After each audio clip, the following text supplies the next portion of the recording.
तो वहीं दूसरी तरफ तैयारी किस तरीके से चल रही है दूसरे फेज को लेकर, उससे जुड़ी ये बड़ी खबर है। राहुल गांधी अररिया और पूर्णिया में जनसभा को संबोधित करते हुए दिखाई देंगे। तो महागठबंधन पूरी ताकत इस वक्त लगा रही है। विधानसभा चुनाव में पहले फेज की जो वोटिंग है वो शुरू होगी 7 बजे। उसके बाद किस तरीके से अब तैयारी दूसरे फेज को लेकर है, उससे जुड़ी ये बड़ी खबर।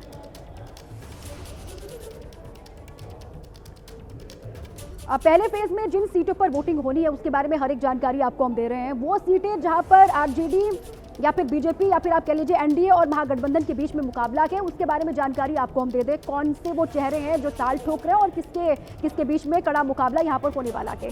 तेजस्वी यादव आरजेडी के उम्मीदवार है राघोपुर सीट से, और ये महागठबंधन के मुख्यमंत्री के उम्मीदवार भी हैं। सतीश कुमार बीजेपी के यहाँ कैंडिडेट हैं, जो कि दोनों के बीच में मुकाबला यहाँ पर देखने को मिलेगा। खेसारी लाल यादव छपरा से आरजेडी के उम्मीदवार हैं, और ये इनका पहला एक तरीके से चुनाव है जो कि अग्नि परीक्षा के तौर पर भी देखा जा रहा है। और छोटी कुमारी बीजेपी की कैंडिडेट हैं, जो कि खेसारी लाल यादव के खिलाफ यहाँ पर चुनावी मैदान में ताल ठोक रही है। इसके अलावा सीट आपको बताएं मोकामा की बहुत हॉट सीट है, क्योंकि यहाँ से अनंत सिंह जेडीयू के उम्मीदवार हैं, जो कि इस वक्त जेल में बंद है। और वीणा देवी दूसरे बाहुबली जो आरजेडी के सूरजभान सिंह, उनकी पत्नी है वीणा देवी, जो इस वक्त मोकामा से अनंत सिंह के खिलाफ चुनावी मैदान में ताल ठोक रही हैं। इस वक्त बड़ी खबर आपको हम देते हैं, राघोपुर सीट से जुड़ी बड़ी जानकारी सामने आ रही है। तेज प्रताप की पार्टी के उम्मीदवार का तेजस्वी को समर्थन है, ये बड़ी जानकारी है। राघोपुर की सीट जहां से तेजस्वी यादव ताल ठोक रहे हैं वो मैदान में है, और यहां से ये बड़ी जानकारी निकल करके सामने आई कि तेज प्रताप यादव की पार्टी के उम्मीदवार का समर्थन है राघोपुर सीट पर तेजस्वी को, और साथ ही आरजेडी का समर्थन करने का ऐलान कर दिया गया है तेज प्रताप यादव की पार्टी की ओर से।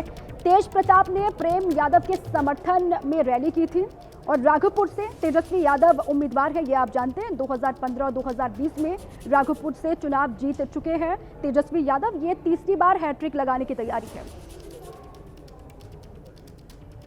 तो बिहार में आज पहले फेज का मतदान शुरू होने जा रहा है। 7 बजे वोटिंग की प्रक्रिया शुरू हो जाएगी। पटना के बख्तियारपुर से बलराम पांडे की एक रिपोर्ट आपको दिखाते हैं।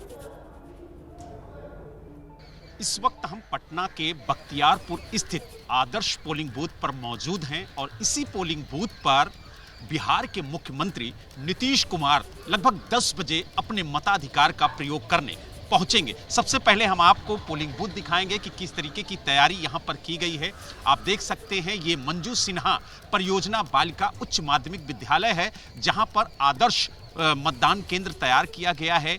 सुबह 7 बजे से वोटिंग शुरू होगी और शाम 6 बजे तक मतदान चलेगा। और आप देख सकते हैं कि किस तरीके से यहाँ पर एक हेल्प डेस्क बनाया गया है, साथ ही आप देख सकते हैं कि सेल्फी पॉइंट बनाया गया है, और जो मतदाता हैं उनके बैठने के लिए यहाँ पर इंतजाम किया गया है। साथ ही जो दिव्यांग मतदाता हैं उनके लिए व्हीलचेयर का इंतजाम किया गया है, और साथ ही आप देख सकते हैं कि यहाँ पर QR कोड लगाया गया है, ताकि आप स्कैन करके ये पता कर सकते हैं कि आपका जो पोलिंग बूथ है वो कौन सा है। इसके अलावा आप देख सकते हैं सुरक्षा के पुख्ता इंतजाम किए गए हैं, और आप देख सकते हैं कि ये जो पोलिंग बूथ है वो 287 है, और यहीं पर बिहार के मुख्यमंत्री नीतीश कुमार अपने मताधिकार का प्रयोग करने करीब 10 बजे के आसपास पहुंचेंगे। और आप देख सकते हैं कि जो अधिकारी हैं वो भी यहां पर पहुंचे हुए हैं। ईवीएम चेक की जा रही है, और 7 बजे से यहां पर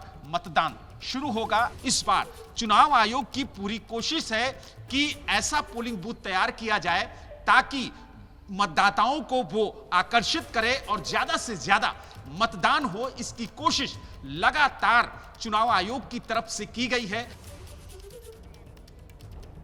तो बख्तियारपुर से ये हमारे संवाददाता बलराम पांडे की रिपोर्ट आप देख रहे थे। यही पर वो पोलिंग बूथ है जहां नीतीश कुमार, जो कि बिहार के मुख्यमंत्री हैं, वो भी पहुंचेंगे, अपने मताधिकार का इस्तेमाल करेंगे। और पोलिंग बूथ पर अलग अलग जगहों से जो तस्वीरें सामने आ रही है, वहां पर विशेष तौर पर यह ख्याल रखा गया है कि जो मतदाता पहुंचेंगे, जो वोटर्स पहुंचेंगे, उनको किसी भी परेशानी का सामना ना करना पड़े, उनको असुविधा ना हो, इस बात का विशेष ख्याल रखा गया है। और बिहार में पहले फेज की जो वोटिंग होनी है वो अब से 10 मिनट का वक्त बाकी रह गया है, जब 7 बजे वोटिंग की प्रक्रिया शुरू हो जाएगी। और उसके बाद जो उम्मीदवार मैदान में ताल ठोक रहे हैं, तकरीबन उनकी संख्या 1314 है, जिनके भाग्य का फैसला आज बिहार के मतदाता करेंगे।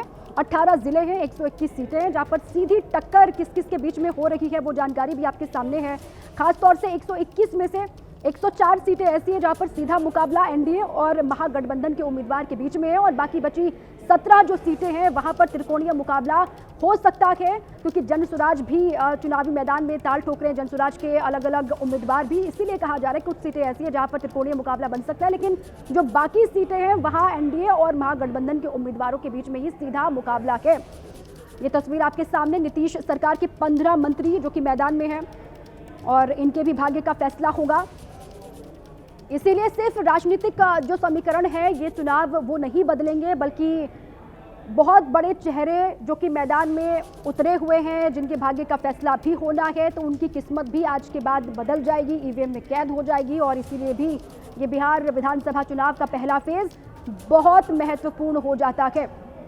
18 जिले हैं, 121 सीटें हैं और 2020 के जो परिणाम रहे थे उसको रिपीट करने की पूरी कोशिश होगी दोनों ही गठबंधनों की ओर से और अच्छा परफॉर्म करने की पूरी कोशिश, चूंकि आपने देखा किस तरीके से लगातार जोरदार प्रचार भी किया गया। प्रचार के बाद अब वोटिंग का दिन है।